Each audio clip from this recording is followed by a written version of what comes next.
आकाश में तीन परछाइयां उभरी, तीन सर्वोच्च अस्तित्व, तीन अलग अलग रेस के यूनिवर्स सुप्रीम मास्टर्स। उनकी नजर एक ही नाम पर थी, लुओ फेंग। वह ओरिजिनल स्टार्स पर है और उसके पास यूनिवर्स मास्टर जैसी पावर है। कुछ पल के लिए सन्नाटा छा गया, फिर फैसला लिया गया, इसे अभी खत्म करना होगा।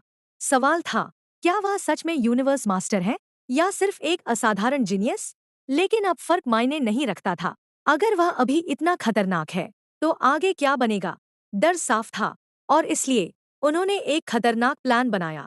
9 यूनिवर्स मास्टर्स, तीनों रेस मिलकर उसे घेरने वाले थे, क्योंकि इस बार कोई गलती नहीं होनी थी।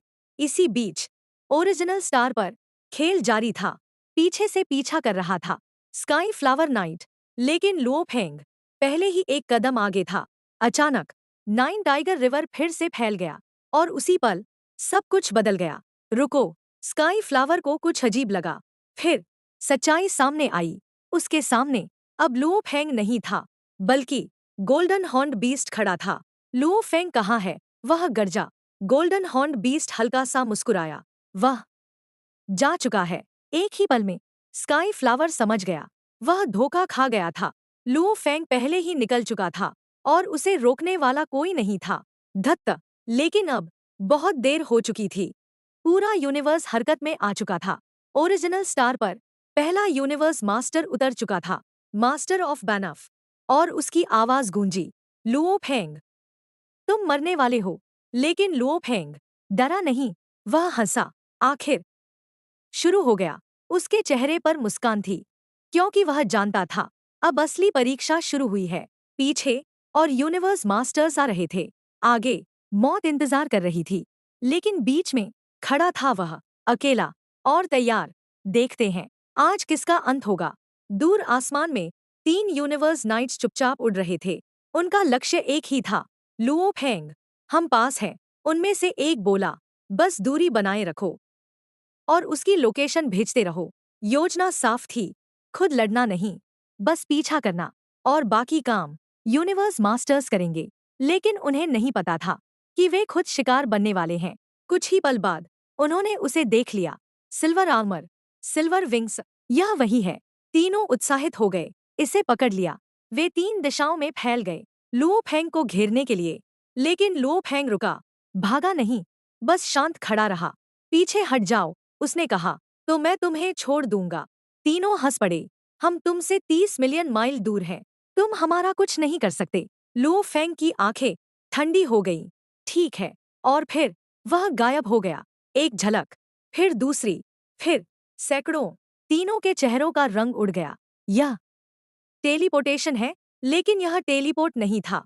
यह था मोशा बॉडी का इनहेरिटेड टेक्निक, डोमेन। इतनी तेज गति कि वह टेलीपोर्ट जैसा लग रहा था। कुछ ही सेकंड में वह उनके सामने था। और फिर गोल्डन लाइट। एक बार पहला नाइट खत्म, दूसरा कुछ ही सेकंड बाद, तीसरा भागने से पहले ही, सिर्फ 10 सेकंड में 3 यूनिवर्स नाइट्स मिट गए। कोई लड़ाई नहीं, कोई मौका नहीं, बस विनाश। लुओ फेंग ने उनके ट्रेजर्स उठा लिए और फिर शांत खड़ा रहा। उसकी आंखों में एक ठंडी चमक थी। अब समझ आ जाएगा।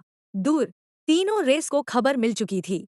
एक नया सच सामने आया, लुओ फेंग के पास क्लोन टेक्निक है और वह मोशा बॉडी भी इस्तेमाल कर सकता है। लेकिन सबसे बड़ा डर कुछ और था। एक ही वार में सीनियर यूनिवर्स नाइट को मार दिया। सन्नाटा। अब शक नहीं रहा, यह सिर्फ टैलेंट नहीं था, यह था यूनिवर्स मास्टर लेवल पावर। और अब उनका डर और बढ़ गया। तीनों बड़ी ताकतें, demon alliance, automaton alliance, bug alliance, एक ही लक्ष्य के पीछे थी, लुओ फेंग। 9,000 से ज्यादा यूनिवर्स नाइट्स, और संख्या लगातार बढ़ रही थी। पूरा क्षेत्र एक डेंजर जोन बन चुका था, जहां सिर्फ एक नियम था, या तो मारो या मरो। लेकिन इस अराजकता के बीच लुओ फेंग अकेला नहीं था, वह शिकार भी था, और शिकारी भी दूर आसमान में उड़ रहा था। Diving sail knight. उसने लुओ फेंग को देखा और तुरंत उसकी लोकेशन भेज दी। मिल गया, लेकिन यह उसकी आखिरी गलती थी। कुछ ही देर बाद गोल्डन लाइट। एक बार और सब खत्म। सीनियर ट्रू ट्रेजर आर्मर होने के बावजूद वह बच नहीं पाया। मरते वक्त उसके मन में एक ही सवाल था, क्या वह सच में यूनिवर्स मास्टर है? लेकिन जवाब अब मायने नहीं रखता था, क्योंकि वह मर चुका था। इस तरह लुओ फेंग का कत्लेआम शुरू हुआ। यूनिवर्स नाइट्स एक एक करके गिरते गए। फिर यूनिवर्स ओवरलॉर्ड्स भी। हर किल के साथ उसकी ताकत ही नहीं, उसका खौफ भी बढ़ता गया। तीनों अलायंस के अंदर गुस्सा भड़क उठा। उसे रोकना होगा, लेकिन जितना वे उसे घेरते उतना ही वह और खतरनाक होता गया, क्योंकि अब वह सिर्फ भाग नहीं रहा था, वह शिकार कर रहा था। और तभी आसमान फट गया। एक विशाल आकृति उतरी। टोंगलिंग मास्टर, एक प्राचीन अस्तित्व, एक यूनिवर्स मास्टर, और उसके साथ एक काला सागर फैल गया। पूरे ग्रह पर, हर दिशा में, हर जगह, सब कुछ उसके नियंत्रण में। अब ना भागने की जगह थी, ना छुपने की। लुओ फेंग भी उस काले सागर में घिर चुका था।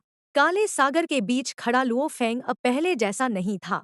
उसकी आंखों में शांति नहीं, पागलपन था। हर किल के साथ उसकी गति बढ़ती गई, उसकी क्रूरता बढ़ती गई। यह अब लड़ाई नहीं थी, यह था सहार। ऊपर से टोंगलिंग मास्टर का फ्लोटिंग माउंटेन ओशन पूरे ग्रह को ढक चुका था। काला सागर, भारी दबाव, हर दिशा में बंधन। लेकिन लुओ फेंग रुका नहीं। उसने उस सागर को चीर दिया, जैसे वह कुछ था ही नहीं। टोंगलिंग मास्टर चौंक गया। यह कैसे?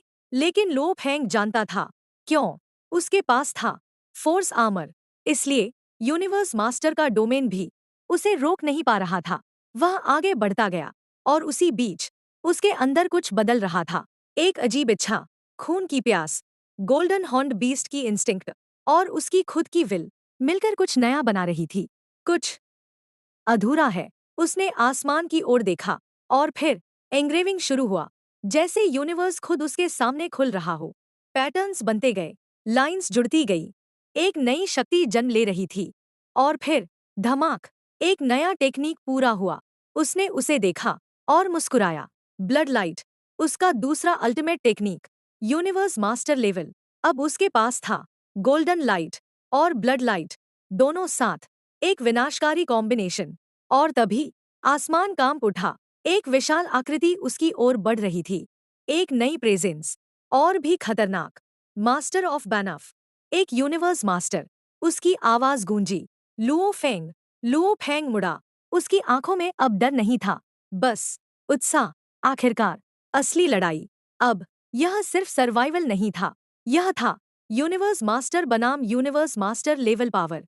और इस बार पूरे यूनिवर्स की नजरें इस टकराव पर थी, क्योंकि अब तय होगा, क्या लुओ फेंग सच में उस स्तर तक पहुंच चुका है, या यह उसका अंत है।